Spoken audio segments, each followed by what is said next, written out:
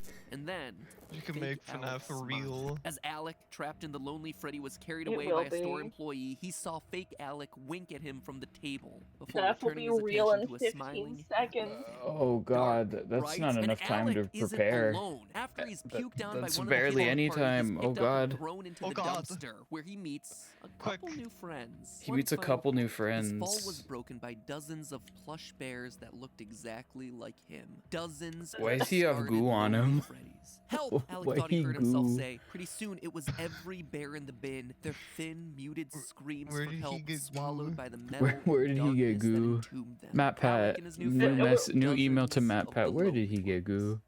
What a great closing So, Oh, I hate that Thoery, smiley face. I hate the. Ugh. I don't like this new him. I don't like it. Redemption ripped away by these Yeah, the kid got It turned is into the plush. So sad as a story. But here's the He got thing: for as Undertale. sad as it is, this story carries over I yet don't another like when recurring he theme that we're edits seeing develop in these his books. bearded That face with animatronics the are stealing fucking the liquefy tool identities.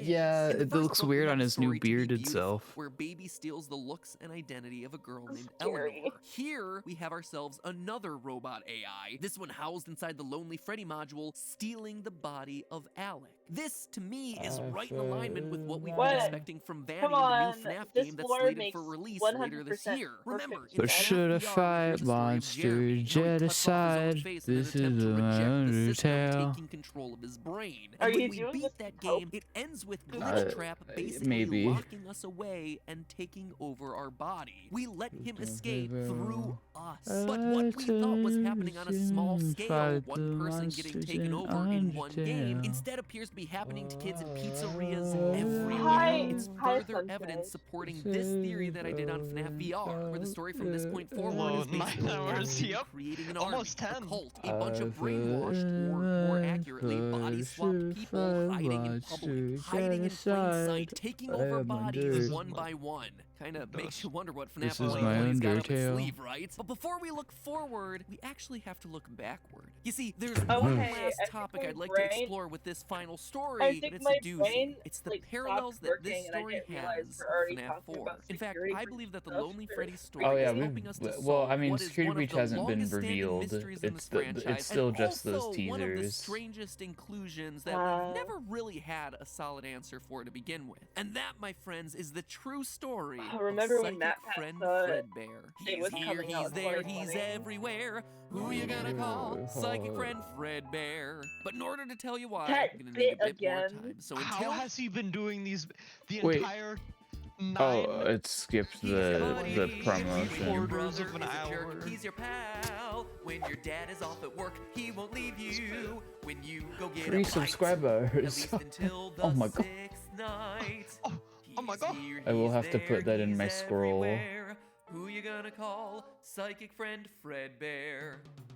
He's a flower for reasons still unknown, and he stalks you.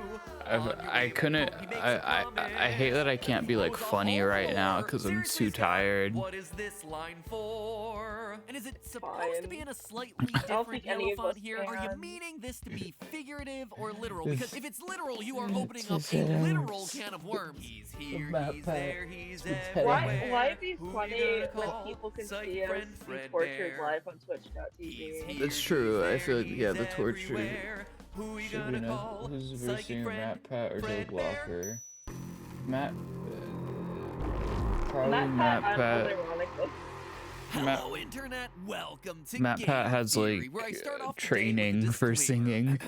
Warning! In entering this video, and The honestly theater all of my kid. theories, you are entering a zone of speculation, where any idea is valid for consideration in the hopes that it solves more problems than it creates, answers more questions than it raises, or ties together dangling pieces of evidence in a narratively satisfying way. Am I trying to solve the lore? Yes. Am I doing it by asking really extreme over-the-top questions, looking into very specific details way too closely, and more often than not drawing connections between concepts that probably Oh aren't my god, he's connected at using the all? Markiplier to put in Absolutely stock yes. music. Side effects of entering the theory zone may include a blown mind, total and utter confusion, deeper appreciation of your favorite franchises, fun stories to share with friends, a head full of random factoids that will at no point aid you in life, and disillusionment about human existence and our own place in the universe. Enter at your own risk. Disclaimers aside, theory crafting is a tricky needle to thread. A good theory is one that has enough evidence to support it, but not You just so make much shit evidence that up. it's basically a known fact. It requires extrapolation, thinking beyond just the stuff that we're given, but not so far past that you're overreaching or making baseless claims. boxes, and all of that while still maintaining a satisfying story. A story that stays true to the franchise that you're talking about, not being afraid to take that known story in new, often riskier directions. In a lot of ways, theory crafting is like writing fan fiction. Sans was just, on screen. With more evidence and Sans. less aggressive cuddling. A lot less Oh my than god. some of the fan fictions I've been exposed to over the years. Vision have legitimately just stopped. Anyway, the reason that I say all of this right now is that today's theory is... How do I put it? It's one of the stretchier ones. Like, there are some Why did theories he that are just rock goat solid. see his There's some really logo? strong evidence in the game, and it's supported by stuff that's been said by the developers or creators. And yeah? Look, he just goat seed his logo. anyway, the reason that I say all of this right now is that today's theory is...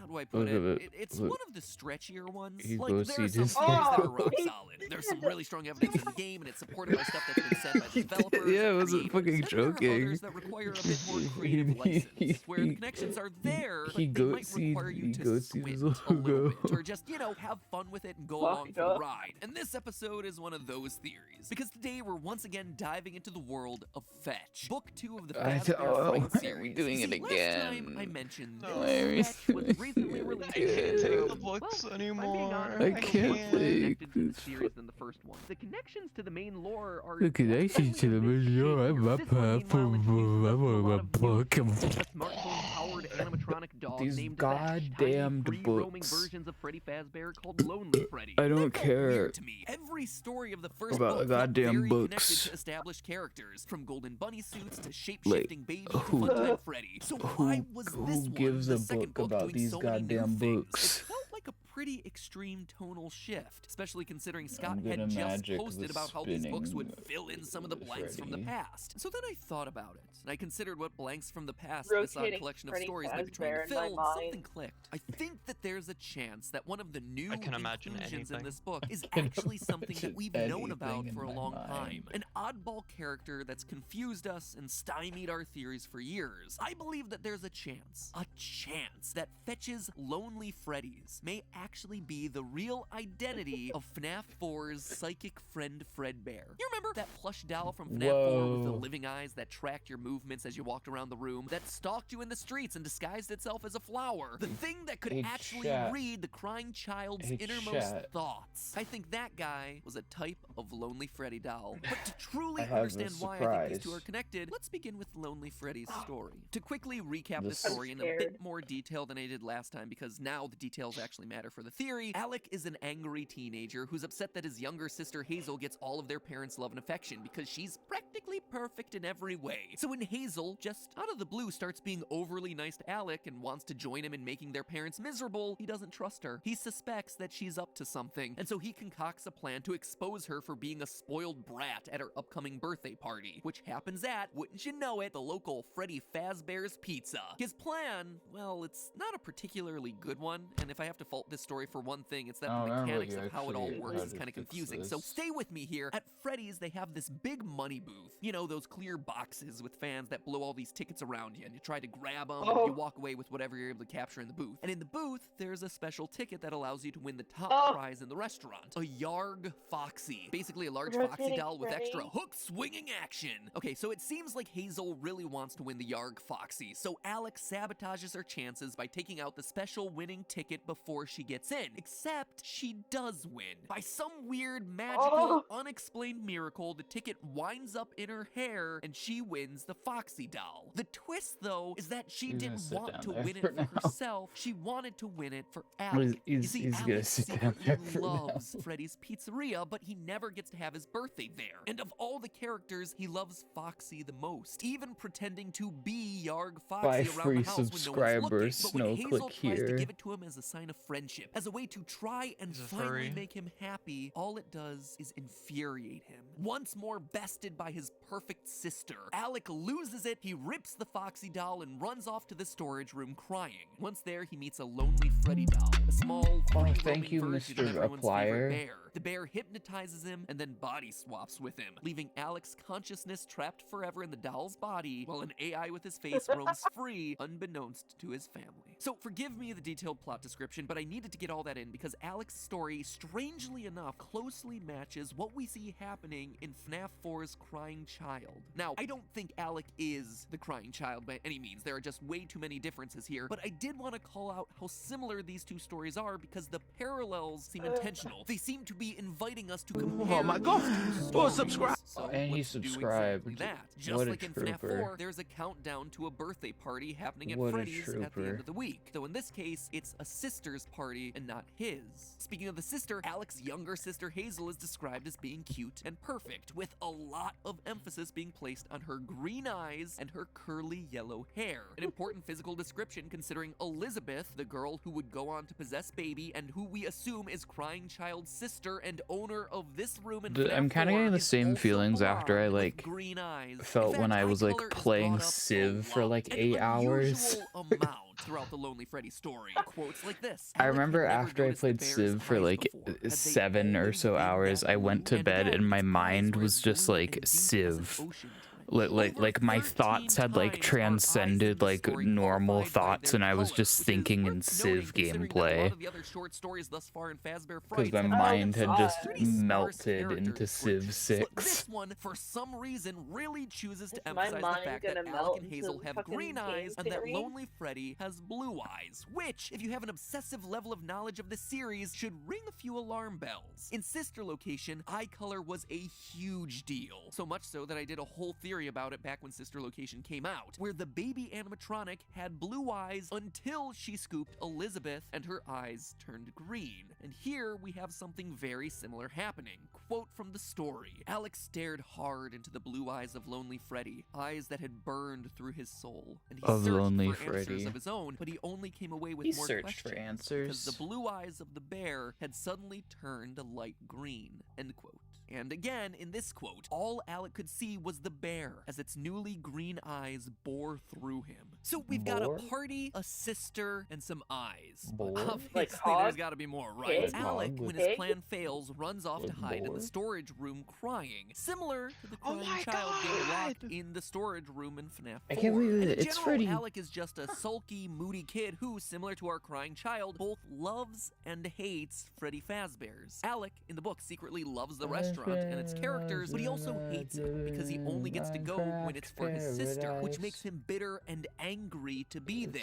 It's a lot like the conflicted feelings our crying child has for the restaurants, who clearly likes the franchise. I mean, he has all the toys in his room, and yet while he's there, he's clearly miserable. We're not exactly sure why, but he does have mixed feelings with his about this wife in the franchise. Five Kinda Nights like me, Freddy's that is Paradise. #relatable. I feel seen, crying child. But to me, one of the most telling connections between this story and the game is the Yarg Foxy toy. When Hazel The tries to give the Yarg toy to Alec, Foxy Alec toy. freaks out and rips the toy's arm off. It's a small detail, but one that immediately made me think of the Foxy that's in the Crying Child's FNAF 4 room. A Foxy plush with one very specific feature. A feature that has never gotten explained. Its head was pulled off. So we have ourselves two Foxy plushies, both No, with a it body wasn't part ripped explained, off in 'cause- some way, in the possession of a kid who both loves and hates Freddy's, that winds up locked in a storage room crying, attends a birthday party, and has themselves a green-eyed sister with blonde hair. It is just an oddly specific series Wasn't the of reason the parallels head that are was almost gone was so because precise, the they're brother inviting used it us to to scare compare them. him? It's actually a bit uncanny. Alec in this story is almost like a I don't fusion fucking of the crying know, child and Because his when he brother. jump You see, scares him, Crying Child, I for all don't the think he reasons that we has just like, talked about, I but think he's also just the like older putting on brother like the because, well, plush. he's a mean I think older it's brother to different his than the sister, Freddy and his mask or favorite the Foxy character mask is at the Foxy. So location. much so that he pretends to be Foxy around the house, just like we see the older brother doing to torment the crying child in FNAF 4. 'Cause it Again, looks it's not different. exactly the same. There are plenty of differences between these two I get scenarios, but there are size a and lot stuff, of parallel but details, fucking- almost like alternate universe versions of roughly the What same is he series talking of about? events. So what does any of this have to do with Psychic Friend Fredbear? Well, I believe that all of these parallels with FNAF 4 are intentional. They're drawing lines between the two stories, inviting us to compare them. And when you do that, it becomes undeniable that Psychic Friend Fredbear is is a Lonely Freddy? To understand why, let's start with the book. This is how Lonely Freddy is first described. Quote, "It was a weird name for a toy, but the weirdest parts of it were harder to define. The bear stood stiff, almost at attention. Its eyes stared straight ahead at the stage, but Alec had the strangest feeling that it was still watching him." End quote. So, a small Freddy It toy talks with to him eyes that because watch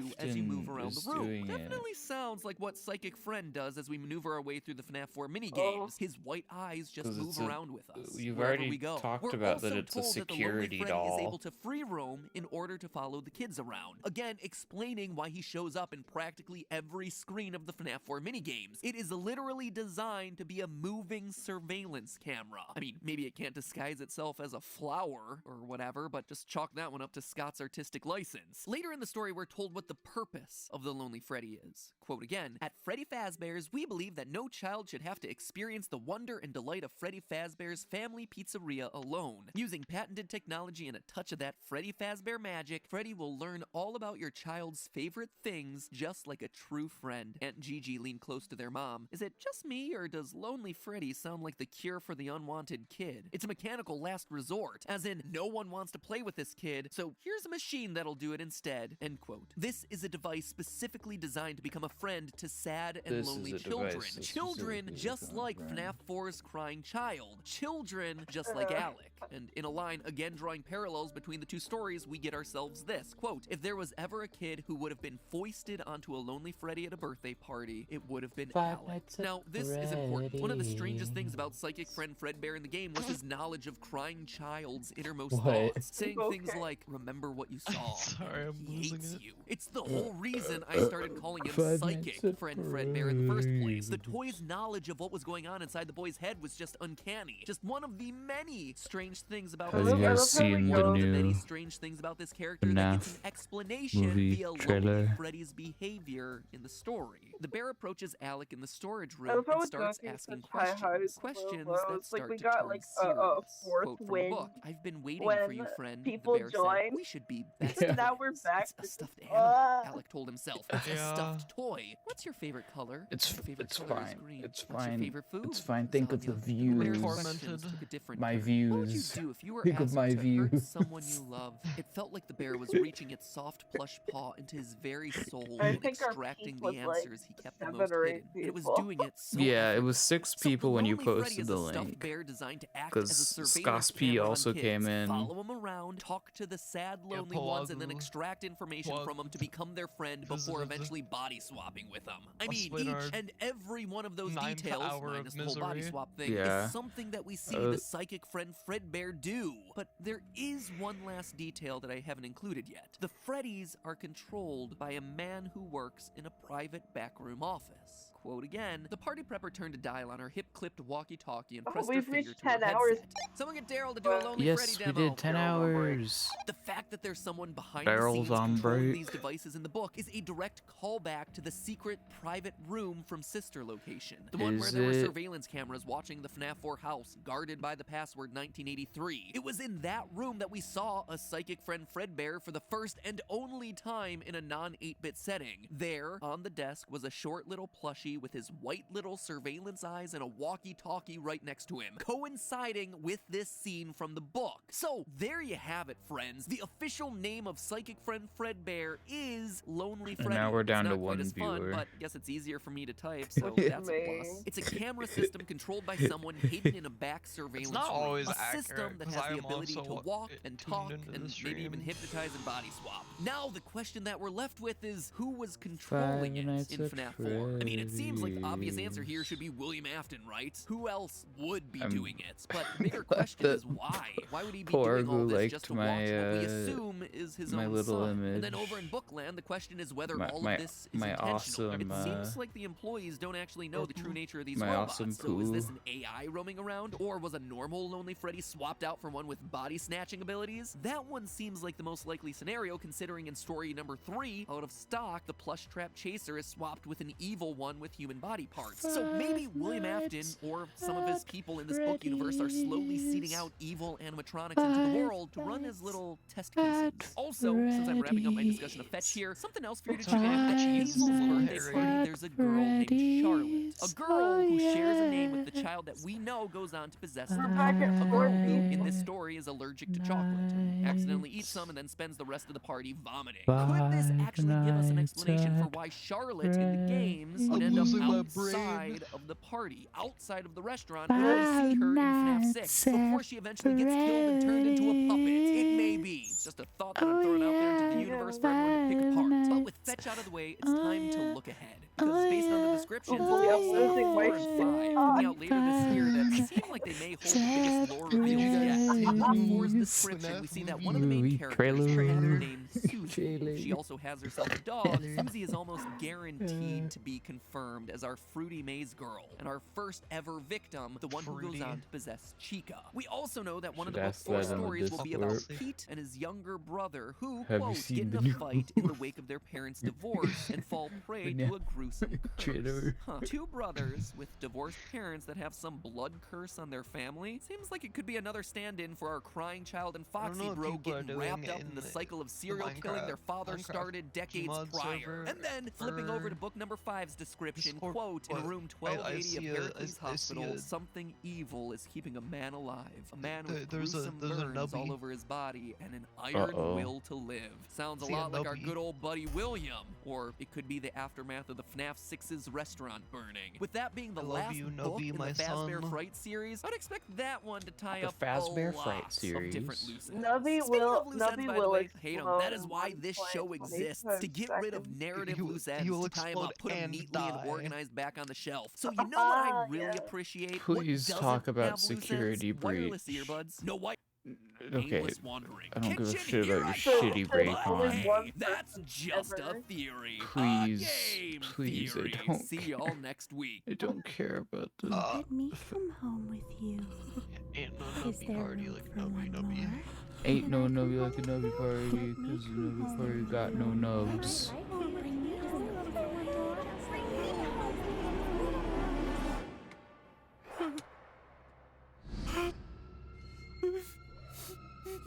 There's room for one more. Awesome.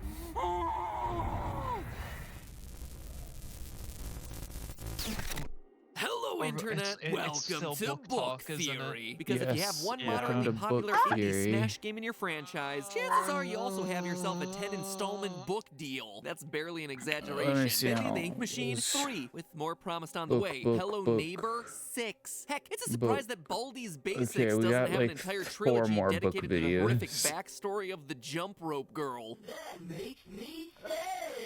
No joke, at this point in my life, I'm reading more video games than I'm playing. But of course, today we're not talking You know about what? any of They those feel other like franchises. movies. We're They talking about the do. Grandpappy, the one that paved the way for all those who would dare to follow in its footsteps. 5 Nights at Freddy's and its 8 books, as well as its 2 graphic novel reimaginings of the first 2 books. But here's the best part here, friends. True to this franchise, the books were supposed to end at Fazbear Frights number 5. We're currently at Fazbear Frights number 3. The end was in sight. That was gonna be it. That was the end of the line. Mystery over. But oh no, my friends, of course not. Now, there are 2 more final installments announced, just like every game after FNAF 3. I used to joke that the fan was the scariest part of this franchise. Oh no, not anymore, dear theorists. Now, it's multi-platform merchandising. So Fazbear Frights number 3, titled 1:35 a.m., just came out, and whoo boy, there is a lot to talk about with this one. If you'll remember, Scott has made it pretty darn clear that this new book series is meant to help us solve the mysteries from the past, and that the stories are, as they say in every book's official description, pulled from all different corners of the FNAF lore. But unlike the past 2 Fazbear Frights books, where the connections have been a bit looser, I suppose is the best way to describe a time-traveling ball pit that leads to a scene of some 1985 pizzeria murders, the stories contained in this one, in 1:35 a.m., all feel very strongly connected to, well, like I just said, every corner of the FNAF canon. The stories here are starting to show how they're connected to not only each other, but also how they're connected to the original book trilogy, and yes, how they're even connected to the games, creating this elaborate web of complicated animatronic I'm death. just But raw more than dogging anything this else, right these now. books are starting Yeah, to confirm same. things for us. Theories and suspicions that we've had Probably for the is better part of bugging the off last 5 right years, now, I'm which, you pretty know, is sure. kind of nice to receive some level of validation. Like I You're said, it nubbing is it a up right lot to now. cover. Yeah, and so I'm I going to am cover this one like nubbing. I've covered the last 2 books. Today's episode is going to be dedicated to a I general haven't overview of the stories, taken spotlighting this some of the most straight important details for raw- I theory haven't been raw crafting and dogging explaining what I these think this new batch of videos. stories is trying to tell us about the series' mysteries. And then the next video, we're going to be doing a was deep playing dive into Celico probably the earlier, biggest mystery of all but 3 it's no books B so time far. because I saw FNAF's newest a killer gif of Nobby. animatronic, the Stitch Raid. This guy is actually really interesting, and his story is starting to weave through most of the 9 other small stories that we've covered in these other books. And what he means might actually have some severe implications for not just the original trilogy of novels, but also the future of the games. Like I said, more on that next week, but for today, let's start with our title story, 1:35 a.m. This one is pretty straightforward. Delilah is a young woman with a tragic backstory. Her parents both died when she was 11, at which point she was bounced around and abused, sadly, in the foster care system for years. Eventually, she finds a stable home and happiness with a man named Richard. They get married, and Delilah excitedly looks forward to finally having a child of her own so she can finally complete the family that she never But had. she's a Everything robot. is going great in her life until Richard divorces her. Now she's alone and sadder than ever. And then she dies trapped in a ventilation shaft after being tortured by the embodiment of the child that she never had. Children's entertainment, ladies and gentlemen. Okay, so I may have skipped a few steps there, but it's roughly the idea. One day, Delilah finds an animatronic doll named Ella at a garage sale. A doll that reminds her of the child that she always dreamed of having. Quote, with brown curly hair, big dark eyes, and plump pink cheeks, the doll looked almost exactly like the baby Delilah had envisioned having someday with Richard. She'd been sure that she was going to be a mother, so sure that she'd name the baby before the baby was even conceived. Her Yeah. name would be Like that Emma. to me, they Delilah feel like reached for the tag that Goosebumps hung on the books. doll's wrist. My name is Ella. Ella. Yeah. So close to Emma. Like, Delilah all felt of an the odd Five tingle Nights at slither Freddy's through her books body. just feel End quote. like She buys the doll Goosebumps in books, part but because it they're reminds all her of her about almost never animatronics. child, and because it has a built-in alarm clock. Emotionally scarring with a It looks side of graphic functionality, just child the way I like it. murder. Anyway, she sets the alarm inside of Ella for 1:35 p.m. to help wake her up for her shift at work. But the alarm doesn't go off. And just like that, Delilah gets her first taste of parental disappointment. So she does what any good parent would do in that situation, immediately hurls her would-be child into the nearest dumpster. Yikes, Delilah. Maybe it's better that you and Richard didn't have that kid after all. Anyway, that night she's awoken at 1:35 a.m. by Ella. Delilah assumes that she accidentally set the alarm for a.m. rather than p.m., which reminds me of the time I didn't bother to set the clock right on my Tamagotchi and was forced to scoop his poop every day at 4 in the morning. I can't imagine why he died. Certainly not my fault. Anyway, she tries to find the trashed Ella doll, but can't. And from that point forward is slowly driven insane by the doll waking her up every morning at 1:35. I mean, you know, 1:35 is still early enough at night to get a decent night's sleep. It's not a 3 a.m. challenge or anything like that, but whatever. Yeah, knowing that she'll never feel safe again, she climbs into a ventilation shaft in a building the under clock right construction now, and 3 dies. a.m.. Quote from the book, she'd never wanted things, she wanted love. Oof, it is a heartbreaker. Man, the stories in these books so far have been pretty sad, but this one is just tragic. In fact, all 3 stories from this particular book are just rough. Now, this story has 2 really important details in it. Details that seem to make Delilah's horrific struggle a strange nexus point for both the original book Head got canon as big. well as the games. So let's start with the books first. In 1:35 a.m., the Ella doll is described as a, quote, helper doll manufactured by Fazbear Entertainment. Continuing Whoa. forward with that quote, the booklet had a list of what Ella was Fazbear? designed for. She could keep time and serve as an alarm clock, I've manage never appointments, heard keep of track such of a lists, thing. take photos, read stories, sing songs, and even serve drinks. Serve drinks? Delilah shook her head. Now, in the games, we never really get to learn much about Henry, the creator of the animatronics. But in the But I novel thought trilogy, Henry Silver was Eyes, the Twisted Ones, and Fourth fucking Closet, we get to meet not only his daughter orange Charlie, but also fuck. some of his other creations, including, wouldn't you know it, a doll named Ella,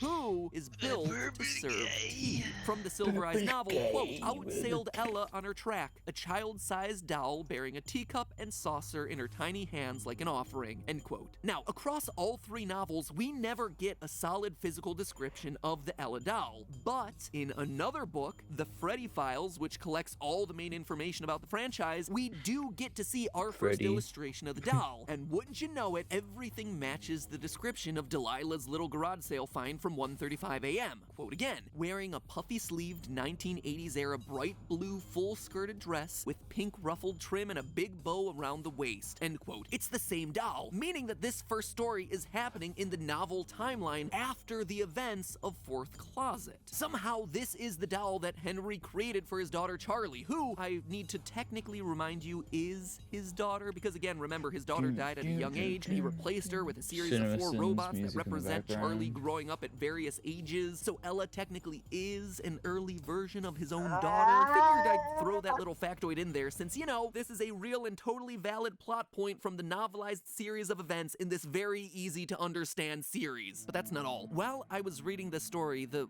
way Delilah decides to hide in the ventilation shaft felt really strange to me. Like, why? It was super random, but also was one of those things that felt so oddly specific that it felt like it had to have had a bigger purpose. So I dug around and found this for you. For your consideration, I present to you Night 2 of Sister Location. So, funny story, a dead body was found in this vent once.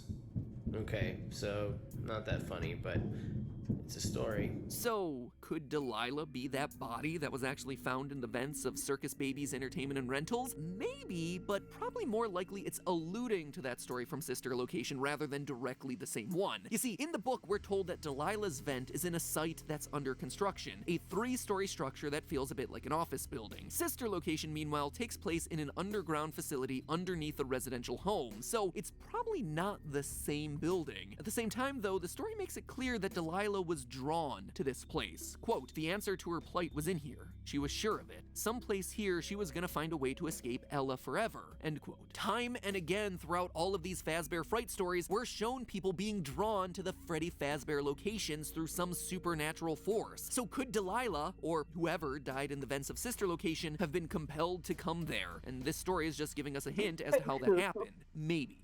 And whereas the Delilah Sister Location connection might just be me reading too far into things, that certainly isn't true for our second story, Room for One More. In this story, and stop me if any of this sounds familiar, Stanley is a night guard at a mysterious underground facility full of little ballerina dolls looking to escape to the surface. Ding, ding, ding! It's like in one sentence we just won FNAF bingo. Each night, he falls asleep on the job, wakes up to find a mini arena doll on the desk asking to go home with him. Stanley falls asleep again, and when he wakes up, the doll is magically gone. Over the next few days, his arms start to swell, his throat starts to bleed, and yet he keeps going to work, keeps finding dolls, and keeps falling asleep. Eventually, he learns that the dolls have been crawling into his mouth while he sleeps, causing his body to swell to the point of bursting. The end. The moral of this story, kiddos, be a good employee. Don't sleep on the job. Otherwise, little animatronic creatures are gonna crawl into you and make you explode from the inside out. What's also interesting about this story is Stanley's dreams. Each time he sleeps while on duty, he has himself a strange dream. In the first, Funtime Foxy is a cab driver. In the second, the facility's power cuts off and he comes face to face with Funtime Freddy. And in the last one, Ennard is a dentist and Ballora is his dental assistant, which I would say is one of the strangest things to ever appear in this franchise, but then again, I turn your attention to this corner where we have time-traveling ball pit, anime Foxy, Yandere Chica. Anyway, this one is pretty obvious, right? Stanley is working at Circus Babies Entertainment and Rentals, that underground facility from Sister Location, and the dolls crawling into his mouth are a parallel to Ennard using Michael's progressively decaying body as a skin suit in that game's secret ending. I think this story might be trying to give us a more realistic interpretation of those events, or something that more closely matches what we see happening in those ending cutscenes. That instead of Michael being scooped and having his skeleton removed and all of that at the same time, that our protagonist Michael instead is being slowly filled up with animatronic pieces night after night, giving him that progressively sickly look that scares all the people around him. Stanley's story even mentions this, quote, he staggered and stumbled down the sidewalk. Passers-by stared, some seeming worried, others just annoyed, like it inconvenienced them to see another person suffering, which feels right on point with how those cutscenes were depicted in Sister Location. But okay, of the 3 stories in 1:35 a.m., it's story number 3, New Kid, that's the most exciting to talk about, at least for today's episode, because this one gets to the heart of what is still to this day stopped the for a single moment, biggest question of and the then I series, and remembered that is the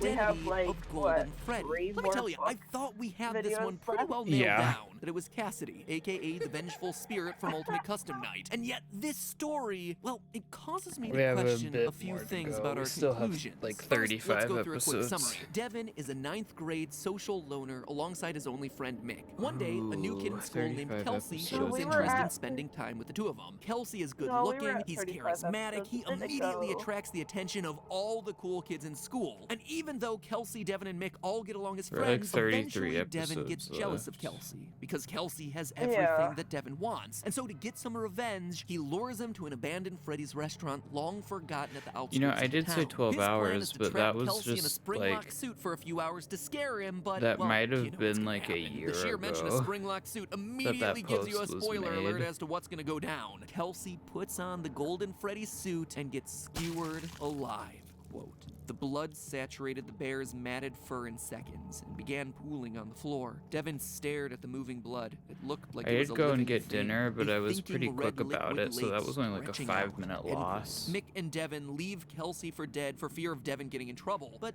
they're not quite sure he actually died. Nearly a week later, Devin is convinced to go back and check on Kelsey, but when he does, he's in for a surprise. Kelsey has vanished. Devin eventually sticks his hand inside the suit's mouth to feel around for Roughly, how Kelsey's many slumped hours over of dead this body, game? only for the spring locks to fail again and crush his arm. As Devin lies on the floor, trapped and slowly bleeding Roughly? to death, he gets a final glimpse into the Yeah. suit and, well, Let's just say what he calculate. sees Let inside me bring rocks out the foundation calculator. of what we know about this franchise. Quote, Devin wiggled in one more attempt to free himself. The mouth opened even more and Devin got a sudden glimpse inside the suit. He gasped. Down low, past his arm, Devin could see a body, a dead body, just like he thought he'd find when he came back here to check. But it wasn't exactly like he thought he'd find. This one had curly black hair. The body in the suit wasn't Kelsey. Now, there's a lot of weird things about this story that I don't quite have answers for, but I do have some thoughts Like, about. this is First and foremost legitimately is the ending. You torturous. see, the I've book never doesn't felt this end with way Devin's when death like you'd watching expect. stuff It in the actually Discord. continues Maybe to 10 more finally see hours. Kelsey alive and well as the new kid at 10 school more introducing hours? himself to two boys. It seems I at a don't first know. reading like this should be a flashback to when Kelsey first meets Oh, Mick and Devin at school. oh, you Like, don't oh, know. this I was thought the you fateful actually meeting that would knew, and I eventually was lead to multiple of their screaming deaths. real But it's life. not. This is Kelsey at a new school meeting two new boys. In the story, Mick meets Kelsey first and then brings Kelsey over to meet Devin, Imagine and it all takes place in 24 a hours, classroom. Five This Nights at closing Freddy's scene, game meanwhile, theory is outside the stream. front doors of a school, and the two boys Kelsey introduced himself to are less social outcasts like Mick and Devin, and more like bullies. We're expressly told that the boys are snickering at the passing kids. Even Kelsey's first line to them is different. It implies that Kelsey has somehow lived on after his supposed spring-trap death in Golden Freddy, and now he's the new kid at yet another new school, introducing himself to two new kids. And the way that this final scene is written, with Kelsey scoping out the two boys from afar before he approaches them, it feels like he's actively targeting loner kids to make friends with. Could this be Kelsey's attempt to befriend kids that most overlook and then lure them back to a Freddy's Pizzeria for some tragic incident to happen? It seems like it would be a stretch, but let's talk about Kelsey himself. Mr. Perfect. Kelsey is a weird entity in all this. Throughout the story, there are moments when his behavior is specifically called out as slightly off. Quote from the book, Kelsey tilted his head and studied Devin for a couple of seconds. For those 2 seconds, Devin had the weird Am I doing feeling math he was being wrong? evaluated. And again later, Devin was tempted to stab Kelsey to see if he was a robot. Kids don't say stuff like that. Once they're actually at the pizzeria, things go surprisingly smoothly for Devin's plan. The line in the book even goes like this, quote, this was going even better than he imagined. He thought he was gonna have to talk Kelsey into trying on the Golden Freddy suit, but it looked like he was gonna do it all on his own. It was like it was meant to be. The math all of it for seems this, to cast right? some level of suspicion on Kelsey's true There's motivations. 33 That's without me even episodes mentioning the left, fact and that his on body just average, goes they're missing 20 at the end minutes of the book long, when it has right? been skewered and bled to death. To me, it feels like Kelsey may just be our vengeful spirit from Ultimate Custom Night. In the story, Kelsey is described as having wavy blonde hair and blue eyes. Now, we have a pretty solid idea that its hair is straight with a slight wave, and it appears to be blonde. But here's the kicker. This image was created by inverting colors. It's what gives it that blown out and kind of creepy appearance. If you invert the colors of the vengeful spirit's eyes, you get blue, just like Kelsey is described in the book. And it would fit the idea of a vengeful spirit, a kid who is angry about his own death, perhaps in an accident like we see in FNAF 4, or in this particular story, looking to get revenge on other kids who are similar to his original killers. He goes from school to school, presumably ones near Fazbear locations, to somehow trick kids into getting killed by the suit. The parallels with Vengeful Spirit even go to the moments right around Kelsey's death in the book. This is how it's described. And the sound wasn't the bad part. It was bad, yes, but the bad part, the really, really bad part, was the way the suit started jerking in a spastic, horrific dance. It looked like the moth-eaten, mildew-blotched gold bear was convulsing, but it wasn't the bear, it was Kelsey. It's remarkably similar to the final cutscene from Ultimate Custom Night, where we see again an angry Golden Freddy, presumably filled with the vengeful spirit, twitching off into the darkness. Also worth noting is that the spring-lock suits are apparently big enough for kids to slump down into the body. Devin, when he initially can't find Kelsey's body inside the suit, decides to dig deeper down into it. Quote, had Kelsey somehow slid down into the suit? Calculating right now. That Devin could see? This, to me, confirms what we see in FNAF 4's storage room cutscene. The strange tuft of hair that's coming out of the body of the suit. Back then, we weren't sure what this was trying to tell us, what that tuft of hair was meant to be. But now, I think we can safely conclude that it is indeed a child stuffed into that body. Because it's a little scary what the math is looking It would seem to right imply now. that there was a victim before the bite of 1983, and that the crying child was somehow aware of at least one, if not multiple, of past victims shoved inside the suits. But all of this brings us to the obvious question of this story: the curly black hair at the bottom of the suit. Who's that? And honestly, I'm not sure. Cassidy, which is what we've been assuming to be Golden Freddy's name this entire time, does indeed have black hair, but it's always been described as long and straight. In the fourth closet, we physically see Cassidy, and she's described as this, quote, "That's Cassidy, a girl with long black hair approached." And in the survival logbook, where we first learned of Cassidy's name, there's this girl who again has long, black, straight hair. And that's something worth pointing out, for as chaotic as the story in this franchise has been for all its iterations, names and hairstyles and colors of the victims seem to be fairly consistent. Susie is always associated with her dog. She has blonde hair with curls and blue eyes. Cassidy always appears to have straight black hair. Fritz always has freckles. So the bad names and the news, faces of the surrounding characters may change, but the missing children all seem to be fairly consistent in both name and physical I've got description, which is real an important bad detail to keep track of news. moving forward. So could all of this mean that Vengeful Spirit and Cassidy are two separate entities? That two spirits might both be in possession of Golden Freddy, or that Cassidy isn't really associated with Golden Freddy at all, and is instead the identity of one of the other animatronics. Because in Fourth Closet, she technically wasn't the one who was associated with Golden Freddy. There's Honestly, 12 and a I half need to actually hours review left. the evidence for this one, and I encourage you to do the same. The last thing worth mentioning for all of us to chew on is the mysterious slithering that's heard throughout this story. While the boys are exploring the abandoned pizzeria, they hear something inexplicable in the walls. Quote, while they were in the bathroom, Devin was pretty sure he heard something slithering through the walls. He didn't say anything. I calculated exactly. I added up all the minutes of every episode left, and then I divided that by 60, and I got 12.38. Sounds come from the Freddy torso after Kelsey died. In a later quote, did you leave anything else? Tried to ignore the fact that the scuttling sound was That coming Reddit from poster was like from 3 years ago. Kelsey has already stopped squirming But and it's twitching. pretty So again, crazy we're left that with some in that 3 mysterious years, force moving around in he the pizzeria, added creating these sorts of fucking sounds. Is it 12 Ennard? Is it the hours Stitch Ray? to Is it the something else? theories. Like I said, lots to chew on with this particular Cause like, book, but as you can tell, it's given 3 us years pretty ago, you wouldn't explicit think it was that information about some of the long, biggest but this is questions that this fucking. series has had. Now it's up to us. It's like it as doesn't. It always, doesn't to put all feel those like it pieces is together. There possible for certainly it are to a be. lot of pieces that'll start coming together next time as we start looking into we the power aren't of doing all agony of and the this, twisted like, timeline of tonight. FNAF's next newest murderer, Right. the Stitch Wraith. So make sure you hit that subscribe button to get notified of when that video comes out next week. And in the Silence is meantime, alarming. do me a favor, remember, it's just a theory. A game theory. Thanks for watching. Never forgetting, Aster, that you You're like, oh yeah, Mario's experiences on Grindr. I'm sorry, I didn't know there was that many. Scorpio was here. I think Scorpio was here. I think Scorpio would have heard that. I don't know if he isn't yet. I'm so sorry.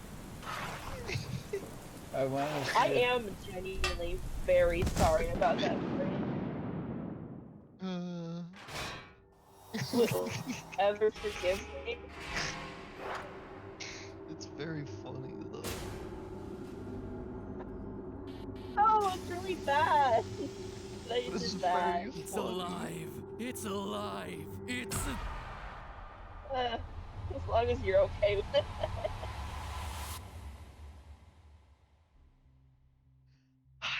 Hello, Internet. Welcome to Game Theory, where today we're Yeah, covering the scariest topic in all of FNAF lore, the timeline. But not for the games.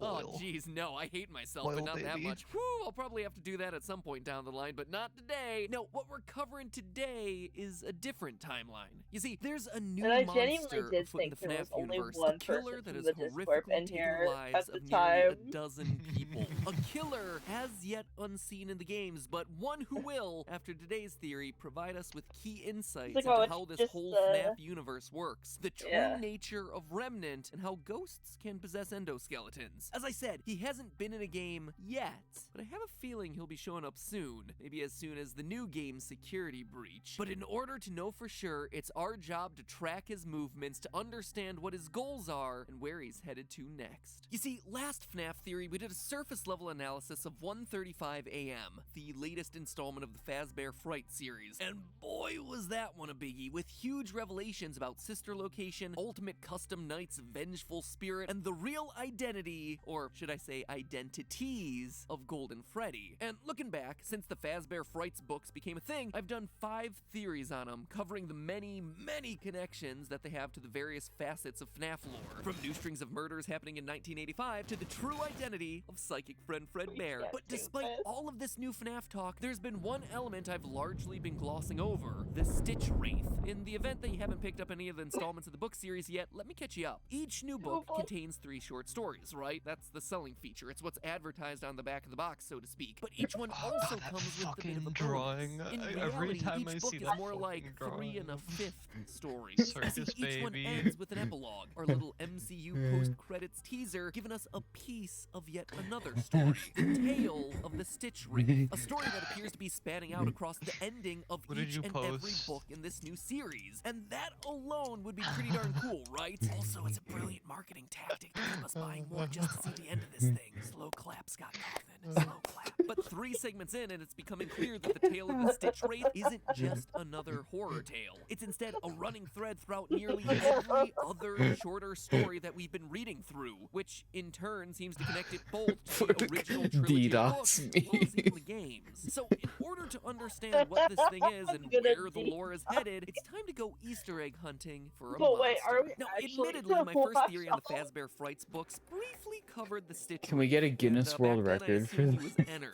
The Wraith was described in that book as You a have to mysterious pay them figure a lot wearing of a money black for that. cloak and wearing a white We could mask be with the features only drawn in big people black marker. to The description ever specifically calls out his watch 2 eyes, the one of which appears to be entirety blacked of out, a Matt big Pat's toothy grin game with blood around mouth theory and a limping on or a shambling singular walk. live White mask, stream. blacked out We eye, would be the shamble, only shamble, shake. It people seems like a ever slam dunk for to do enter. it. However, the epilogue for 1:35 AM threw that hypothesis out the window, We as would it be the revealed just only exactly people how to the do it Stitch in Wraith one was sitting brought to ever. life. A process that actually reveals a lot about how this series' mythos works. In this epilogue, we're introduced to Dr. Phineas Taggart, It would not to be be confused with his it would friend be like Dr. Ferb lunch Fletcher. by the Phineas end is of a bit this. of a mad scientist type, studying the untapped power of human emotion. As he says Yeah, himself, like noon. quote, human emotion is slower to I impact, will more literally insidious. probably It mute emanates myself from and us, fall or is asleep to this excreted if from we us, do like that. sweat or tears. Fall and it asleep to wafts the Matthew outward like a Patricks. I noxious got a new cloud soaking into the revitalization of surroundings.